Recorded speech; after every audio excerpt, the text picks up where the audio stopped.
Catherine, it's good to be back in the bunker. It is. Safe territory. Well, you went on a little holiday. I thought you might not return. I thought so too at one point, and there's a good reason for that. I thought you might not return because you went to tropical Queensland and you might want to relocate. We'd have to send you a mic. I tell you what, we did. We went to the Whit Sundays, and the first thing you see as you're driving into Early Beach is a training circuit, 32-kilometre training circuit for cyclists. Fantastic. It would be so intense. It is so hot up there. What a great way to get in shape. But Yes. if you're preparing for TDU, go up to the tropics. We can right have around. a summer training camp up there. Yeah, it was that hot that I was like, I'm just going to go for a quick swim. So jumped in the water, thinking, this is Early Beach. It's all good. And then a local was there when I got out and said, "Hey mate, what are you doing?" I said, "Well, swimming, clearly." There was a crocodile in that water, that exact spot, just the other day. I said, "Ooh, was there?" So yeah, and you do realise that there's also marine stingers up here, and if there's no nets, that you're susceptible to fatal stings from irukandji jellyfish and the like. I said, "Well, I realise it now." Were there not signs? I mean, Look, there may have been a. Did the safety officer make a bit of a boo-boo there? What's going No, on? look, I'm definitely not putting it on them. There was signs. Jeez, well, I'm glad you're back, mate. Made it back, Yeah. and We'll get you a wheelhouse stinger for next time need you a go stinger up there. suit to add to our online Sorry, shop. a stinger suit, not a stinger. Yeah, not a stinger. We're selling an irukandji with a wheelhouse. Yeah, look, it was good to get away, but so much happened while I was gone. Isn't it always the case? Some good news to cover today. Caleb's on the move, finally. We've been talking a lot about Caleb Ewan and wondering if he's been quietly quitting. Turns out he's not, which is good. Good news. Someone who's definitely not quietly quitting is Mark Cavendish, and the ultimate told you so from pretty much everyone associated with the sport. The takeover we've been talking about, the bloodbath, as we called it last week, the takeover is over, which is great. Well, I went on Sports Sunday on the weekend. Yeah. Broader sports show. Got to explain the takeover, the merger, the bloodbath. Yeah. A few footy analogies thrown in. Yeah. Well, that's old news now, isn't it? Well, it was worth covering. What footy analogy did you use? The takeover's over. I was describing what would happen if just the teams merged and they were all there, and talking about what players, if you had them all in one team. If you had your Tedescos and your Walshes, all of them on one team, who do you even play? Yep. What do you do? That was where I went with that. I like that. That's really great. I'm sorry I missed that. I was dabbling with death. It's on our in social the media, Joel. You can check it out there. The Wheels of Misfortune are back this week as well. Your new favourite segment. You've got another new one for us as well. I do. I'll leave that to the end so that Merksy can't cut it before we get there. Sure. But don't worry. I'm not. The horoscopes aren't back. Okay. I'm not at all worried. There I'm were looking firm forward to words about that segment. Yeah. We'll No, pop it was that good. in the archive. It was good. A little bit of quick news to start us off in episode 64, the tour of Turkey. Now, this makes me almost sick to my stomach. 18.4 kilometres at 10.4%. The Babadag climb is a joke. It's joke. hideous. On stage 3, Tour of Turkey, the presidential Tour of Turkey, I might say, to name it correctly, is always at this time of year. And it's a great race, but it always has some kind of crazy terrain in there. This one in stage 3 was described as an extended driveway that somebody had paved. Yeah. One of those ones was like, no, don't even bother backing up it, mate. Don't bother. No, and look, Lutsenko won the stage, and I love Alexei Lutsenko. He rides for Astana, but the reason I love him is because he's the most reliable rider you can ever have in a tipping competition. Yeah. Because he always finishes there or thereabouts. Gets the most consistent award at the annual awards. Often isn't the winner, but he's a pretty safe bet. So good to see him win. But his teammate at Astana, Mark Cavendish, he was 52 minutes back. Oh, he would. Took Lutsenko an hour to get up there. To get up the Babadag. An hour climbing. So For poor Cav, it was nearly 2 hours of climbing. And he's sitting there going, I can't wait to keep doing this for another year on every pedal stroke, I'm sure. Are those the moments of regret? Yeah, could be. Or is it more the resolve of going, here I am, I'm back, I've never been happier. I'm Superman. The Babadook, it sounds like some sort of monster, like a ghost that haunts a local mountain or something. It does not sound pleasant. Don't go there. Don't the Babadook lurks in I those will not woods. be going to Babadook. So we're starting topping and tailing the tour of Turkey. That's neat. That's neat. I like that. But like two little bookends. Let's go to another big name in Lombardia. Thank you very much. Now, Pogacar. He's done okay. He's done okay. Three-peat in Lombardia. Is he the guy for you this year? He's had a up and down year. Taken a few risks. He has as well along the way. Oh, broken a few as well. Wonderful nickname you gave him, Wristy. Yeah, Wristy Business earlier in the year, of course. I mean, pretty impressive to win 3 on the trot. And the way he did it too, the dropping that he executed, it was like you're a silly. And he went in with a target on his back, and to win with the target on your back is always harder. But when you have prevailed at a race even once and then twice, you go in with almost a little bit of arrogance that you've got nothing to lose. You know how to win this, and you go ahead and do it. I was very impressed. But you know what did make me giggle is we'll talk about the takeover that's over a little bit later. But the rider who was second, Baggioli, he was a quick step rider, their team social media, it's like they've kind of given up for the year on actually talking about bike racing. Yeah.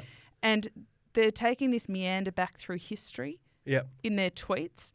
And Lombardia is a region with a great and rich history. And their social media took us through it all. So I enjoyed that. That's I cool. enjoyed kind of stepping back into the history books and taking a look at what went on in the region. Yep. Equally as much as watching the race. But Merksy and I watched a little bit of it. It was on very late. Yeah. On Saturday. I must admit I had a 3 a.m. alarm for Sports Sunday, so I didn't make the finish. But when we started watching it, the vision, the footage, it's so beautiful around Lake Como. Yeah, sure. We were looking it up on maps, and, I'm pretty sure that it's where, I don't know if you've gotten into Morning Wars. I haven't seen the latest season, but I'm to it. pretty sure that's where all of the Italian houses are. Where he goes to hide Como. after the, it's just so beautiful. It's crazy. Yeah, and it reminded me why it's so easy to watch cycling at times. Yeah. Because in between, the statistics about the riders and whatnot is just this beautiful scenery. There's more to cycling, and I love that about the sport, and a good broadcast that does drink in some of those visuals because you have the opportunity to do so. You're covering so much territory in beautiful parts of the world. We saw it in Wollongong, showcasing this beauty, and nothing better than hearing the likes of Keno describe to us facts and figures and luminous names and buildings and monuments. I love it. And I also, so the racing to me, and Podgy's incredible performance was on par only, I think, with the scenery. So like Primoz, it took a back seat to Pog on the day, basically. It did. Well, Primoz, he made the podium. Got on the podium. See him on the podium. I love the last Primoz. time in Yumbo. Has spent a fair bit of time looking at Pog's backside, but who hasn't, to be honest? He's going from the gold to next year the green. Yeah, big one. Aligns well with us Aussie fans. See what I've done there? I got to say with Pogacar quickly, so 5 monuments, 3 at Lombardia, a couple of tours thrown in, a couple of GTs, a couple of everythings. I'm starting to think of him, is he getting what is left to achieve almost? It's almost like, that Nathan Cleary question, the young Penrith Panther who won everything and has done everything and he's only 25. You get to that sort of point of is he going to get to a point where he's like, I'm bored. Merksy has a thought. He's got to win Roubaix. There you go, the jewel. Yeah, it'd be very, if he won Roubaix, it would almost be why the others even turning What's up. left, yeah. If you could do it all. Now I remember to turn the wheel back around, Joel. Good brand speech there. You said, is he the best rider of the year? I don't know. I mean, I think that in the coming weeks we'll have to dedicate a show or two to, recap the year. We might have to bring some experts in to weigh in on their opinions on this one. Because my heart says no. We'll get Merksy in. Despite what we see on paper, right? Merksy. Sorry, who else could it be? Well, I instinctively went to say... Do I need to get the gavel? to say wow, but actually he hasn't won a lot this year. He hasn't had a great one. Can we go past Primoz in many ways? Primoz has had a very, very impressive year. Consistent year, I think. Standing on the podium of multiple Grand Tours. Remco obviously has had a COVID-afflicted year and fallen behind. But when he's been good, he's been bloody good. He has, but I still... Not the consistency. So, I don't know. I'd love to know your thoughts. Primoz would probably be my standout, but I need to do the numbers. Maybe we can give them all points and see where that falls. But, the sentiment comes above that, doesn't it? Look, let's put it out there, though, because Rider of the Year, there's a lot of different reasons to nominate a Rider of the Year. Sometimes it's just because they have a cool name, like Vincenzo Albanese, who's... Not necessarily the results, but what a great name. There's got to be different categories. Yeah. Across the men's and the women's, I think we need to do some brainstorming on what categories we want to see judged. I think Ganna's going to come into most conversations just because his name's always up there. It's just a frequently mentioned name. And Joshy Tarling has to be in there simply by way of Father Michael and Mother Dawn. Mother Dawn, Merksy. I just want to say Demi Vollering.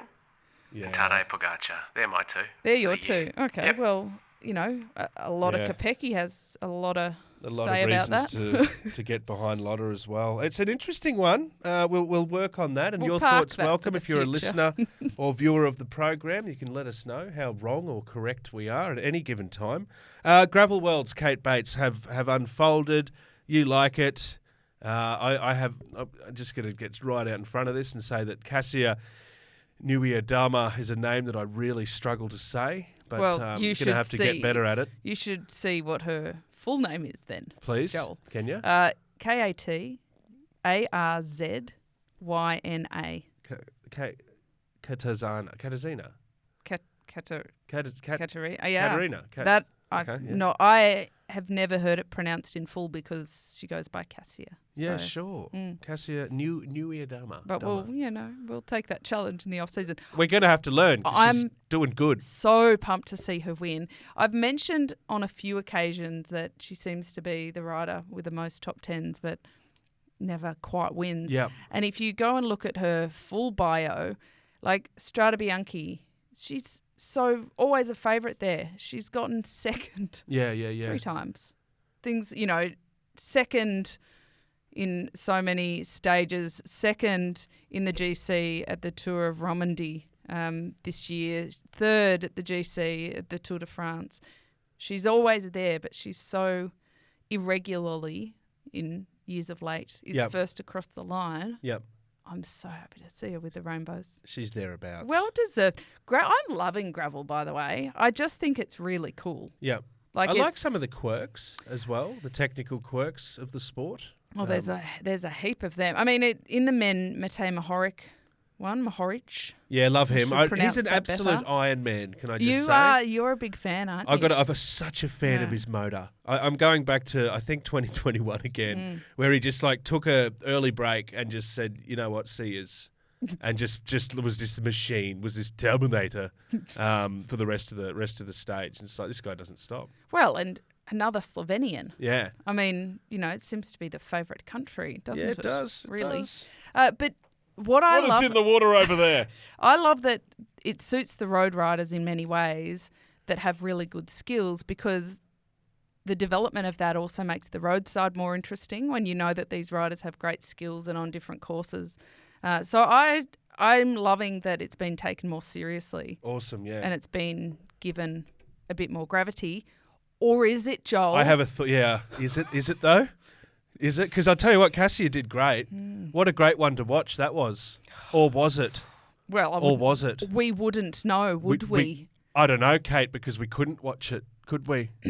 Again, this isn't the first time. The broadcast that never happened. What's the They didn't have any pictures of the women's race at all. Yeah. The UCI, once again, another strike against them ever making the Christmas card list again.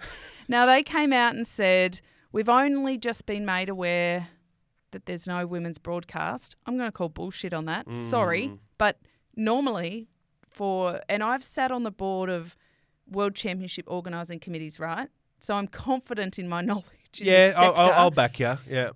To even be awarded the event from a long time out, you have to have all of these boxes ticked, including the broadcast. You have to submit the plans. It has to have equity and parity, and they have to know the broadcast plan. So I don't buy that they only just found out.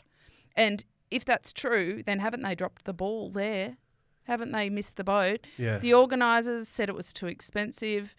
Merksy, you've heard me rant about this one a little. I know, but can you imagine Australian Open tennis? They say we're just not going to broadcast the women's games. That's well. I'm glad you say that because that's kind of what it is. Like it's sort of we're at a point now where it's like, guys, we should have always been at this point, but finally we're waking up a bit. Stop dragging us back with this bullshit. Well, for a lot of years, it was we're working on it. We're getting there. We know it's been a long journey. You know, like that was sort of always, and for a long time, people were like, okay, all right, like let's have some patience. Where it completely runs out is that gravel's new. Yeah. Right. So it's not, you can't any longer say, oh, it's been this way for a long time and we are trying to change it. There's nothing to change. Yep. You're building it from the ground up where there's so much equity in the sport of gravel racing around distances, around prize money. But all of a sudden... You're not showing it. You're not showing it. And massive names too. Like, let's be honest. The list, like, really, really big names that people want to watch. And then the UCI said, oh, just follow it on, you know, we'll fix it for next year, but for now, follow it on social media. What do you mean? Like, follow a blog? Yeah, well, I mean, you know, hark back to the good old days when you, like, live tweeted things. Except there was, like, literally an hour between updates on the UCI site or, like, socials about the race. So much for calling people to social media to follow it. There was nothing to follow. They've dropped the ball. We've got a total shocker. Very naughty UCI, sorry. You got me that rolled up. I'm getting your name wrong. Yeah. No, look, it's just not good enough. I'm sorry. We don't often criticise the UCI on this program, do we, Kate? Well, no. But this time we will. Yes. We'll make an exception. Yes. No, look, it's not good enough. And we've talked about this a number of times this year. And like you say, if you're a program director, if you're putting together a broadcast schedule, you're doing it in enough advance to factor in costs, to factor in planning, to strategise what you need to do to cover it. And you have to. There's 2 effing races, cover them both. Well, so here's a bit of a common thread that I can point out. Merksy asked me earlier, why is there no women's Lombardia? Mm-hmm. And I said... my response to that was that that's kind of the state of Italian cycling. If we saw it with the women's Giro, you know, what a farce that was. They just don't put women's cycling next to men's cycling. Like they just don't see it the same. And so I wonder, because Gravel Worlds were in Italy, was it just a case of that again? Like this entrenched... So territorial chauvinism. Culture... kind of around the sport of cycling. I don't know. It's the only thing I can really think of. Do you like the expression I coined for it there? I do. Territorial chauvinism. Ooh, I do like that. You can use that. I will. Thank you. I'll have to write that down. Go on. I can wait while you write it down. That's fine. Kate, you're not writing it down. Does that mean you don't plan on using it? I'll replay this later and write it down. This is the Wheelhouse Podcast. We're having a good old-fashioned rant at the UCI, just for something different. Now, I'm Joel, and Kate's here as well. Now, let's just quickly... before we move on from gravel, I love the quirk of changing wheels but not bikes, like on the road as well. Yes, it's weird. Well, so it is interesting actually, because you think of gravel and the first thing you kind of imagine is that it's just on gravel bikes, but essentially not too different to road. Yep. Like it's certainly not mountain bike with the single track and whatnot. It's more road. So the course was 50% pavement, 50%. You know, gravel or off-road. But it's actually so different. So they do have all these tech regulations. Yes, Joel, to answer your question, I did sift through the rules on this one. And it is, because it is quite interesting. So they have 8 zones along the track, tech zones, and from that tech zone, you can change a wheel Okay. You can have spare wheels, like people in the tech zone with spare wheels. That would make sense. There'd be a lot of punctures, surely. But you can't change bikes. Okay. So like in cyclocross, you come through the tech zone, you chuck your bike, you jump on a new one, out you go. In a road race, something happens, you just get a bike change. You can't do that. You actually have to stay on the same frame. No exceptions. No exceptions. No exceptions. Crack frame. Oh, can't we? It's too So bad. sad. Game But I mean, over. I think that also feeds into making sure people ride appropriate bikes. Okay. Gravel bikes, not just putting, wider tyres on your road bike. Fascinating. Right? So there is a bit behind that. But it also says what it means, the practicality of this, Joel, is that with only 8 tech segments, you've got to be pretty self-sufficient. Yeah. So you've got to take your own spare tubes and spare tyres. I like it's Bear Grylls style. It's cool. Cycling, yeah. It's Except cool. Bear Grylls is a big phony, but yeah. And it's authentic. This leads me very nicely, Joel. No, hang on. Wait.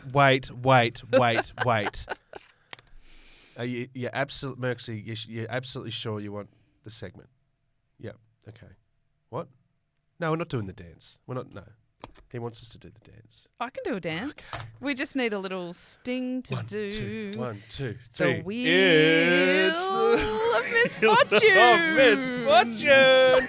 Da, da, da. Yeah. Kate Bates bringing the misfortune from the world of cycling to you. Hi, Kate. Welcome to the Wheel this week's Wheel of Misfortune. We have 2 competitors. Okay. Participants in this week. Let's meet our contestants. Yes, let's meet our contestant. That's the word I'm looking for. Our first contestant this week, Joel, is Mr. Van Aert from Belgium. Of course, I'm talking about...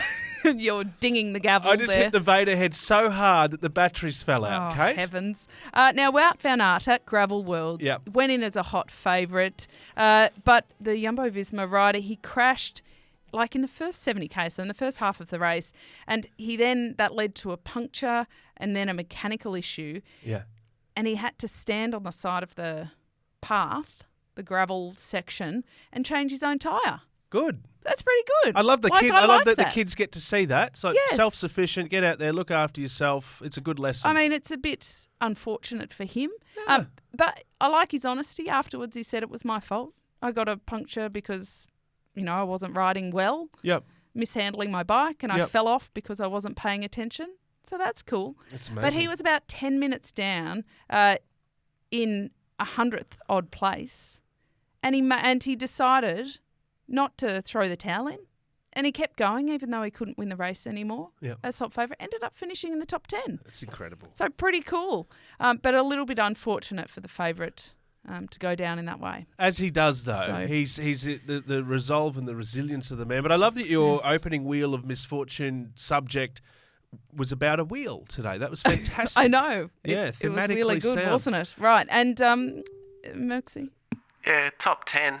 Yeah, it's all right, I suppose. Yeah, from 100th to top 10, throwing in a tyre change. Yeah. Well, sure. So based on that, I'm not sure if he will be the contestant of the week on Wheel of Misfortune because... Sorry, Kate, are you saying you have another contestant for us? I am saying that indeed, yes. So our second contestant this week is a friend of the show. Yeah. He hails from Canberra. Married to a wonderful lady named Bree, the winner of the Tour Down Under in 2023. Fair to say, and using his words, Joel, the rest of the season for Jay Vine has gone to shit. Yeah. He's launched we've launched an appeal, actually, and this is getting serious for a moment on Jay's behalf because Jay went to social media with a rather Vine's vivid social post on his work in Turkey. Yes. Vine's time and his work in Turk. Yes. And he wasn't happy. No. What did he say, Catherine? He's the passage that you're referring to is when he was in the front group until his stomach very quickly managed to liquefy the contents. Thank you for the details, Jay. So use your imagination. You don't really need to. That's a fairly good description. Now, he's gone on to say, is it socially acceptable? And when it is, he'd like to start getting around with a rabbit foot, a 4-leaf clover, and a horseshoe. Okay, To hence sort of our boost appeal. his luck. Well, we're giving folk here at the Wheelhouse, Yeah. Joel. And for this particular contestant on the Wheel of Misfortune, I thought we could be helpful. So we put it out to the Couch Peloton, to our community, to say, can anybody help us out here? We're trying to source a horseshoe. Yep. A rabbit's foot, 4-leaf clover. Now, Anna Campbell has very kindly offered to go down the bottom of her paddock and get us a rabbit. Okay. I'm not clear. Does the rabbit need to be attached to the rabbit's foot for the I don't luck? know. I think I'm not sure. Look, no. around It's that. similar to the magic of the monkey's paw. Ooh. It possesses, magic, enchanting qualities. Risky. Really risky. It's a deal with the devil. Oh, But the magic will only work if it's 7. I'm sorry to all the rabbits out there. So the paw is not attached to said monkey. No, Well, goodness no. I mean, Sue suggested the Maneki cat. Where his little right arm that's great, waves. Yeah. Yes, for good absolutely.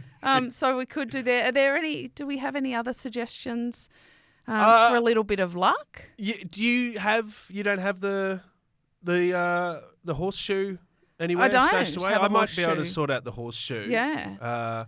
But if not, an ice skate to cut the bad juju. So you use Ooh. the skate to. Okay. Yeah. What about an elephant with its trunk up? I like that. Yep. Merksy. There's someone, an Aussie, that may have had worse luck than Jay this year.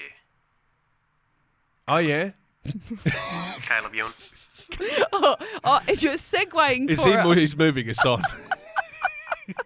Thank you, Merksy. Well done, Fair Merksy. enough. Okay, all right. Look, no, well, Jay, if you please get in touch if you can help the Jay Vine campaign. We're looking for rabbits' feet, horseshoes, clovers, and apparently elephants and cats. and Maneki cats. Yeah. Okay. Nice.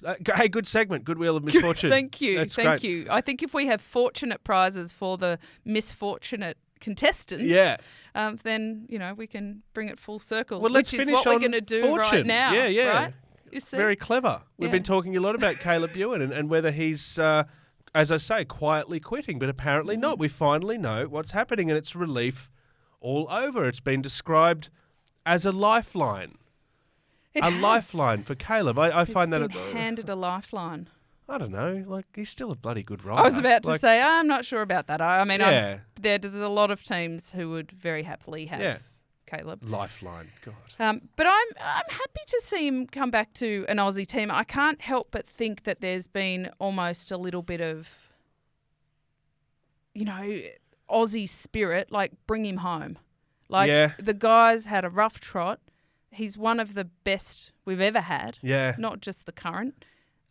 He deserves better from his career than this. Let's bring him back into the Get him back into the warm embrace. into the fold. Yep. Get him back into the kangaroo's pouch, as it were. Yep. Indeed. Sprint heavy. It is. Be Well, so Jacob Alula now have Grunewagen as well now as Caleb, both riders who, would be able to consistently win Grand Tour stages. Michael Matthews, he's not really a sprinter, but it does go to, whether they have the capacity to provide lead outs for both of them, the opportunities for them. But apparently this has been handled. It wasn't just like a last minute, let's see if we can grab Caleb and we'll figure out what to do with it. But they've extended Grunewagen's contract to ensure that he knows that they still back him and it's not about that.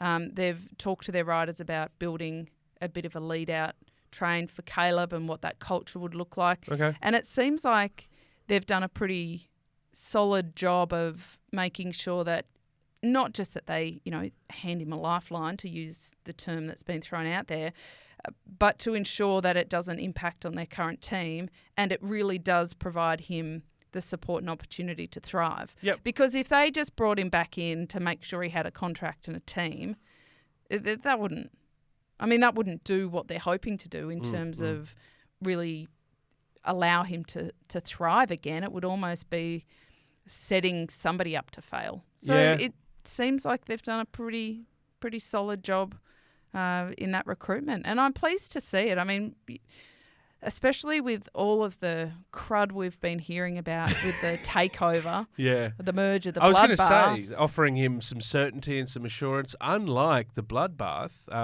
Let's have an update, Kate. What do we need to know about the bloodbath? There is no, like it's not on. It's cooked. Done and dusted. Right. I don't get it. I mean, I get it, but I get that it's over now, but I just don't really understand why. Why did it become an entire sport-shaking item? Because the way Lefebvre has described it in saying it's over, he really minimises it. Like, it was a few conversations and people ran with it and made too much of it. I'm sorry, I don't buy that because no, Patrick. It doesn't get that far. If that was the case, then the minute it was reported on, Yumbo and Paddy, for his value, would have come out and said, rumours, like this really is nothing. Yeah. And then when riders like Remco were asked what's happening next year, he wouldn't have said, we'll talk about that at another time. He would have said, it's just all rumours and it's crap, I'll be with Quickstep. Yep. And last week we reported on Van Wilder saying it was shit on all the riders. So this has had a massive impact on the riders. And when Remco went down at Lombardia and he didn't get up for a little while, he had a sore elbow, but he was ultimately able to finish. I can't help but think he was sort of on the ground going like, what's the point? I'm over it. Yeah. What am I getting up and racing for? It's all a little bit too much. It literally took the entire sport in a headlock for a number of weeks, and the strain on the riders was, as you say, really, really evident. And then it's just... it's just gone in the breeze. It just seems to me like they're literally playing with people's lives. Yeah. And it's not a positive thing. It has not been a positive thing for the sport. It has made people criticise the business model of it, and not in a proactive, productive way, might I add. Like just kind of... No, it's not this is how it could be better. It's just heaving people off. Yeah. It also has really highlighted like how vulnerable the athletes are and the staff, and how little they care about the fans. You really need to, and you'd know more than most about this, but when you're on that bike going at 1,000 kilometres an hour and there's a peloton and you really need to be focusing on what's in front of you and around you. You don't really need any of this background noise. And I mean, it reverberates through the peloton because then there's riders in other teams thinking, crap, is my contract worth anything? Yep. Like... they're going to be questioning their management, like how robust is our team? It just puts... I think that's a really good point. I think we've sort of... It's clear that the peloton, despite different teams, nationalities, whatever, there is a bit of a hive mind going on when it comes to the welfare and the health of the sport. And this sort of thing is just a bad indictment on that. I really don't like it. And I know that, you're shitboard.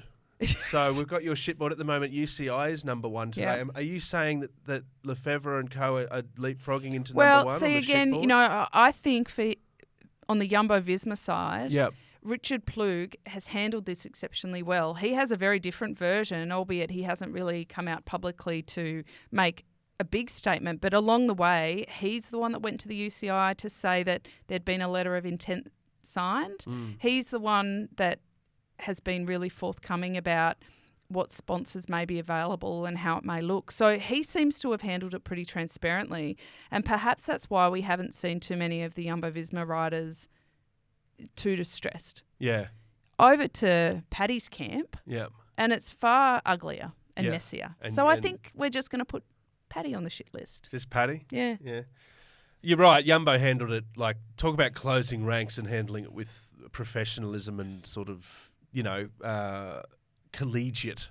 Yeah, they were very sort of, we're in this together and this is what's happening. It's a shame that the team name will change from Jumbo-Visma. Anyway, it doesn't matter. But I hope that, Visma remains. So I hope that the kit remains fairly similar and we can continue to follow along that journey. I'm looking forward to continuing supporting the Brisbane Brumbies next year in the NRL because they're changing their name too. And long live the North Queensland Whiplash or whatever, because it's just ridiculous. Anyway, it doesn't matter. Wheelhouse Podcast, right, the bloodbath is over. I've had a little rant.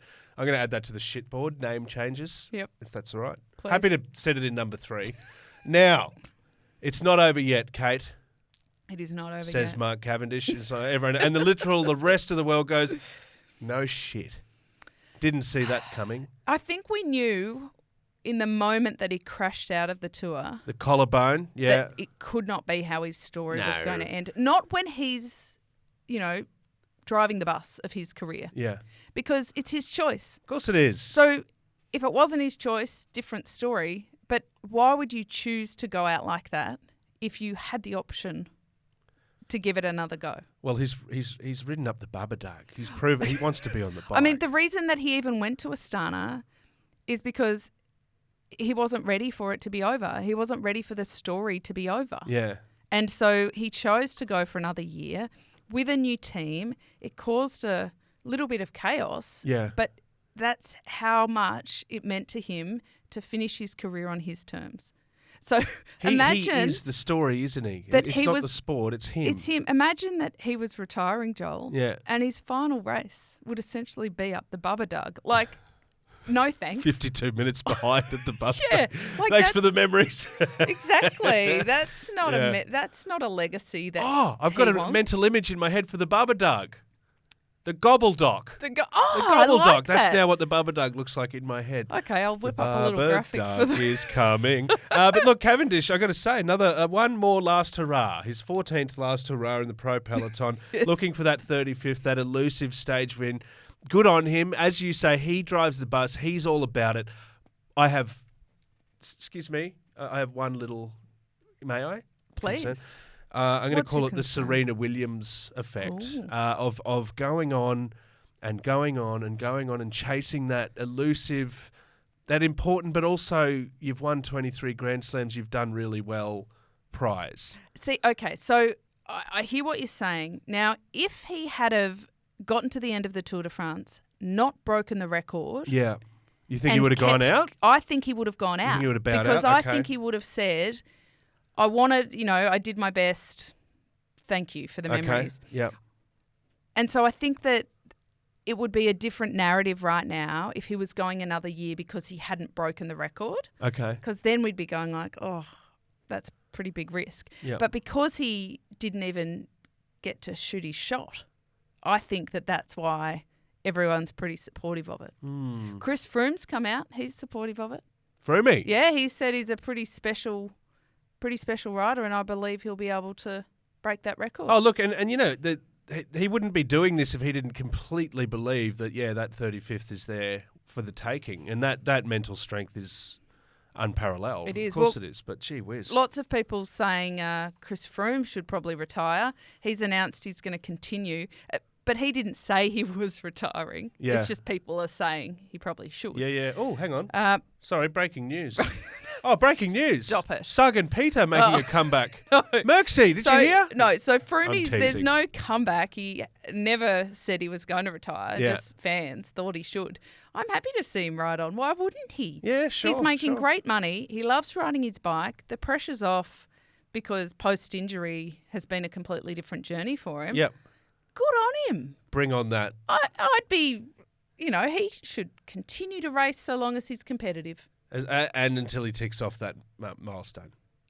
No, Froomey. Oh, sorry. Well, Cav as well. Tick Cav, off I the think milestone. give Cav another year and then really he needs to go hang on. out with his So family. Froomey can go on indefinitely. Yes. But Cav gets 1 year. That's That's it. correct. What? Okay. Yep. Sure. Bora. I'm going to turn the comments off on my social media for that. Talk about her. Froomey, never stop. Cav, you're on borrowed time. Yes. Bora, next force at the tour. You like it? Yay or do. nay? Well, so I think this is really interesting because I think this kind of leads into a bigger chat about team finances. Yep. So Primoz heading to Bora, which is great. But the team came out and said, and they're German, remember, and I love the way that the Germans operate in this regard. They said, people are saying, how can you afford him? And they've said, well, we've been saving money. Piggy banks. Yes. Yeah, you should give it a try. Over the last years, we've run our budget so efficiently that we've actually got some money in the bank, and that's how we can afford him. That's pretty cool, isn't it? I love it. It's like an efficient machine. It German is engineered. It is. Yeah. But they will come into the Grand Tour season with, the potential to win a lot, Merksy. Remember, this is the team that paid a lot of money to Peter Sagan.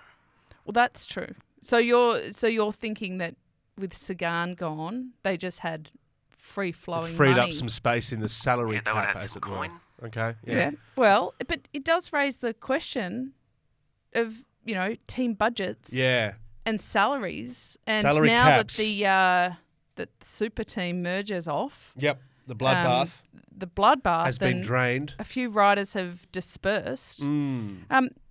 This week, Matt White from Jayco Alula, for the third time. He does it annually, recent, doesn't it? He Yeah, does. it's an annual discussion he has with the media. Yeah, he's brought up the idea of a salary cap. Yep. Okay. Yet again. Would it work in cycling? Would cycling benefit from a salary cap is, of course, the question here, Catherine. And as much as, Bora's like, yes, it's a tight oil, take a Volkswagen. It just works. It's great. It's tough for other teams. It's tough to find the balance. Talent pool's another thing, of course, when you look at other sports. Yes, hello, Merksy. Sorry, Joel, why were you using an Irish accent? I wasn't. That was my German. Is it? Oh, my heavens. Oh, look, anyway, it took me a second. I was like, what is it? Anyway, your accents are bad, Joel. No, they're not. They're say great. that with all due respect. I think that the idea of a salary cap would be the best thing that happened to Pro Tour cycling. Yeah. Because we don't want super teams forming. Yeah, it does distribute talent a little bit better. It does. Yeah. It really does. And it means that when riders get to a point, like if they come to the team on a lower salary, but they've developed and they are clearly their market value is a lot higher, then the team may have to let them go because they've already got a few big hitters. It almost prevents teams buying all the up-and-coming talent for low coin and then hanging on to them. And it also protects riders because it means that once they hit a bit more market value, they're a bit of a free agent. Yeah, right. And they're allowed, there'd have to be a little bit more agency within contracts to be able to move in and around salary caps. The only really big downside that I can see, knowing that it's a really successful model in other sports, is what happens when a team implodes. Right? Because if we saw a team just disappear like we almost did with the takeover that's over, I like that. Yeah. The over takeover. The takeover over. The takeover over. Then they would literally, like riders like Remco, would have nowhere to go. Yeah. Because no one would be able to fit them in their salary cap. Bora may not, like they had money in the bank to be able to get Primoz, but under a salary cap, it wouldn't really matter if they had money in the bank. If it didn't fit in their salary cap, it wouldn't work. Yeah. And so that would really work against the riders. So while we still operate in this environment where contracts could essentially mean nothing, I see that as being the biggest hindrance for a salary cap. Are there enough genuine candidates, GT candidates and whatnot to ensure that there'd be an even spread of marquee stars across the teams? Because that's kind of the point. Yeah, I think so. I mean, I think it would be good for development too because teams would then work harder to develop the talent, whereas what we've seen in the past is some teams kind of write themselves off for Grand Tours and say, we're not a Grand Tour, we're not ever going to go for that. So we'll enter teams in Grand Tours just to win stages or just to try and go for the minor prizes along the way, but not the big GC. Yeah, it's interesting. But it would entice them to do that. They got to get it right because it can become very top heavy as well. And obviously, if you've got like a Jumbo, as they are currently known, having that many absolute superstars, what does the other end of your roster look like when you're spending all that money? It's a difficult balancing act, but it's absolutely good for the sport, as you see in other sports. Again, we talk about the NRL, but the tightness of that competition for the most part has been really good. But what has become evident in recent years is the supply of talent, because there are a few teams where it's just not enough elite players to make sure that every team is at the peak of its Oh, powers. I don't think we have that problem in cycling. But another big problem, if I may add to my list, is the UCI.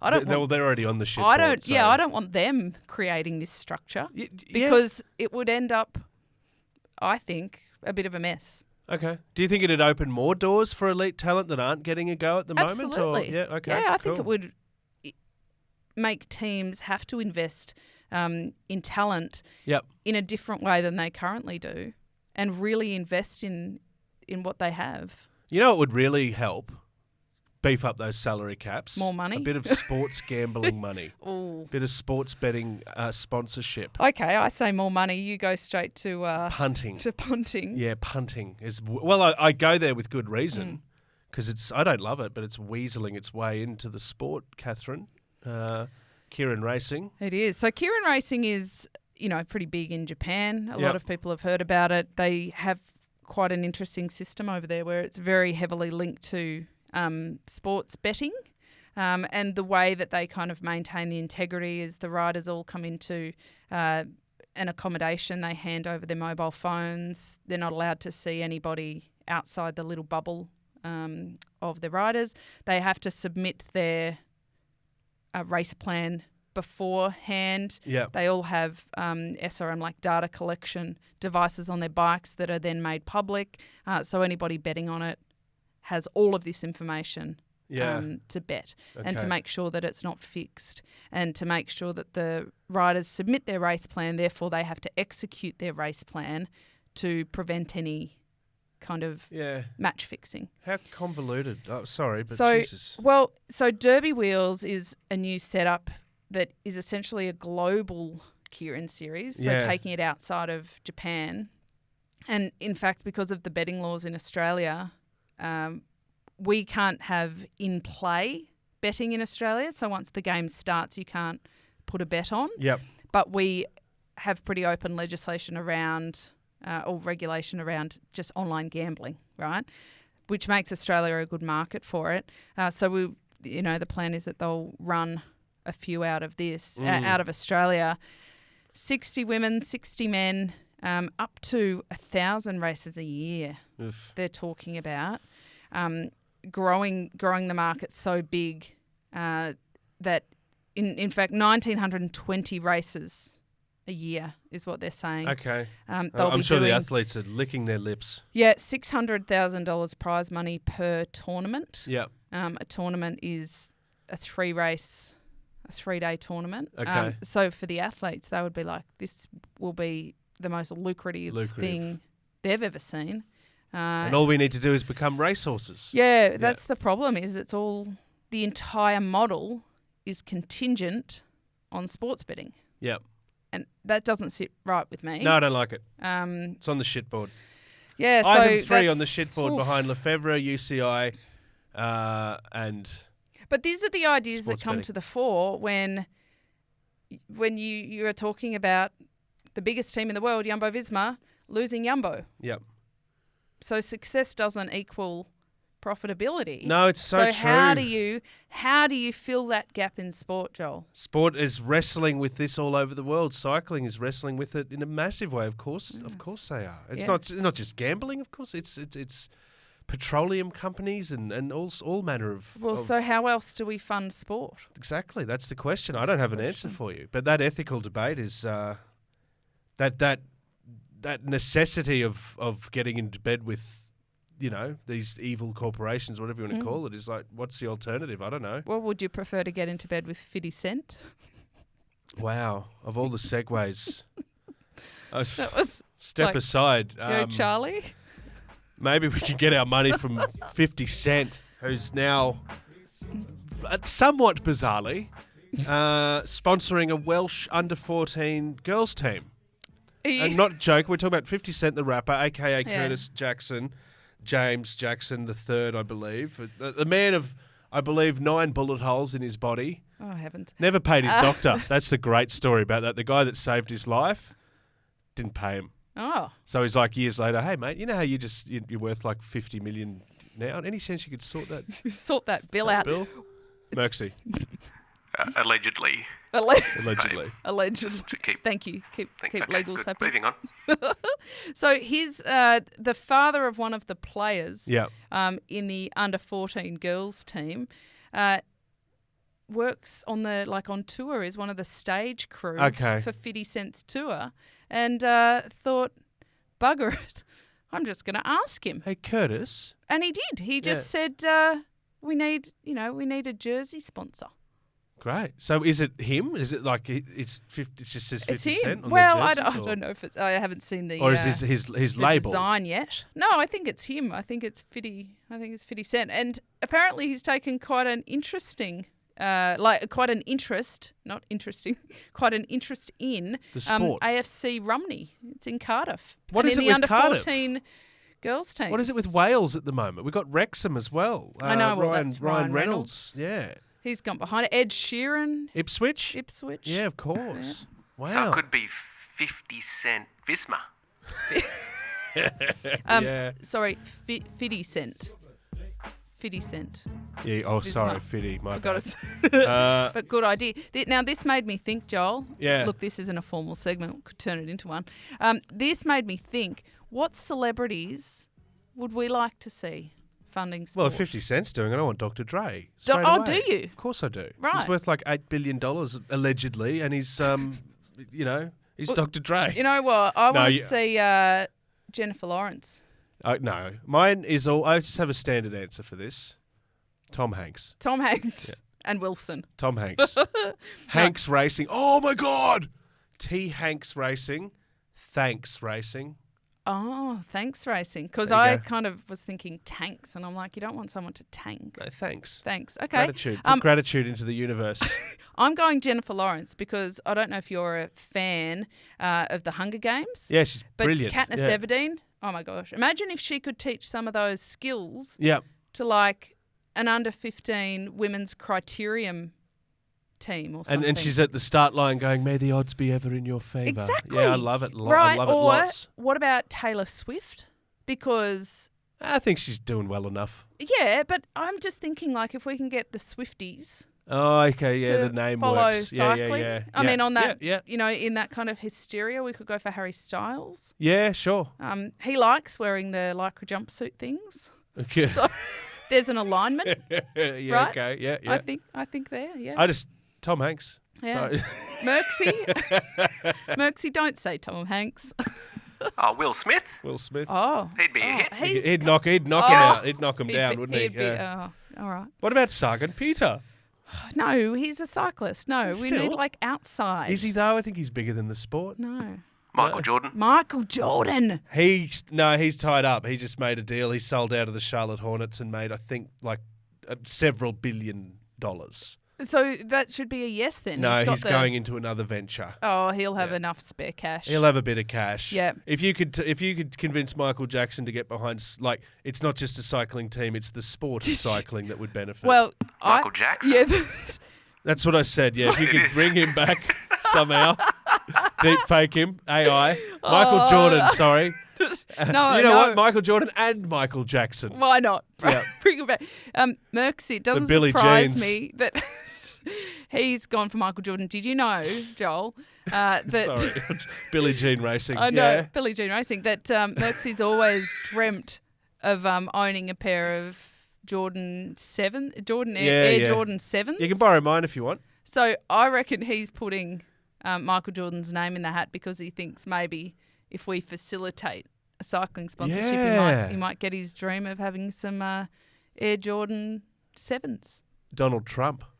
Oh, come on. All right. Now it's time to move on. Because, I mean, we're getting to the end of our time in the bunker, Joel, and you know what that means. It means It means it's time for my new segment. Yeah, okay.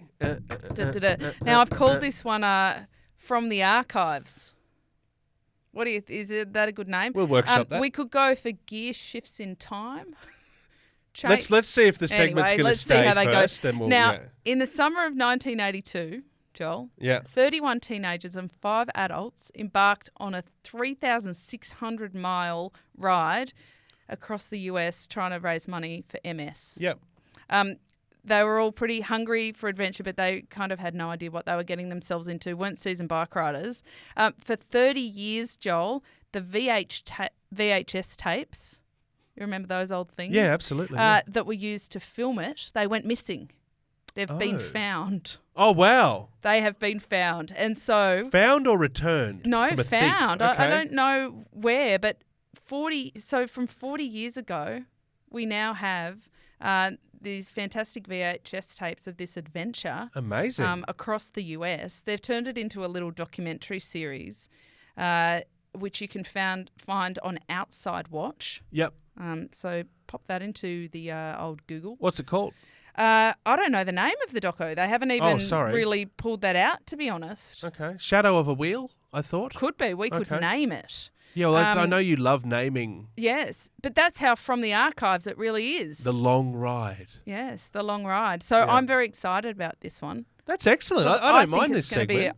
I'm imagining that it's like the movie. Oh, Merksy, you got to help me out here. What's the name of that movie with the 4 boys? They go on an adventure. Oh, that narrows it down. No. This is a Stand flop by Me. now that I can't remember. That's it. There you Stand go. by Me. What a moment. See? Yeah, that was awesome, guys. I knew Good on you, Merksy. Save it. Thanks, Yeah, that Merksy. was lovely. Stand by Me. Yeah. You know, like this big adventure. 31 That was really- teenagers. God, sorry. What's the name of that movie about that dude who does the thing and Merksy's just like, bang. I'm just here going like literally every second movie ever. You're mocking me, Joel. I have 2 words for you. Merksy was great. Michael Michael Jackson. Jackson. Michael Jackson. George Jorkson. So there you go, from the archives. That's excellent. What do you think? I love historic segments. Merksy, what do you think? Can that one stay? Yeah, we'll workshop it a bit. Yeah. Workshop Probably the be title. good to know the title. The title, Katie. I know. I threw you under the bus. Say, what's the name of it? Oh, Kate? wait. Shadow of a Wheel. Yeah. That's what it's called. I know. I said that. Yeah. Did you? Oh. Yeah. That's all right. I missed that. Yeah. Because we listen to each other on this show. Okay. We're trying to cover your ass, Katie, both of us. Thank you. I appreciate that. With a big piece of material. That's Okey-dokey. fantastic. All Hey, right, look, well, we've that's had- me. I'm done. You are an outstanding human being, and thank you for bringing 2 fantastic segments. Wheel of Yes. Misfortune stays, and we'll find a way Yes. to get this one in here as From well. the archives. Just- Shadow of a Wheel. Coming to your internet browser It's soon. great. It's about a bunch of dudes that do shit, and check it out. Like that movie. This has Okay. been the Wheelhouse podcast. We've been on an interesting ride in episode 64, and I'd like to thank you. We've brought Michael Jackson back to life. We've speculated on titleless movies. It's been lots of fun. Where else is what I'll say. Back to the drawing board, I think, for me. Like, share, subscribe, tell everyone you know, and we'll be back again. Don't you worry. 65. If this is what was in 64, what's going to happen in 65? Get excited, people. Whew.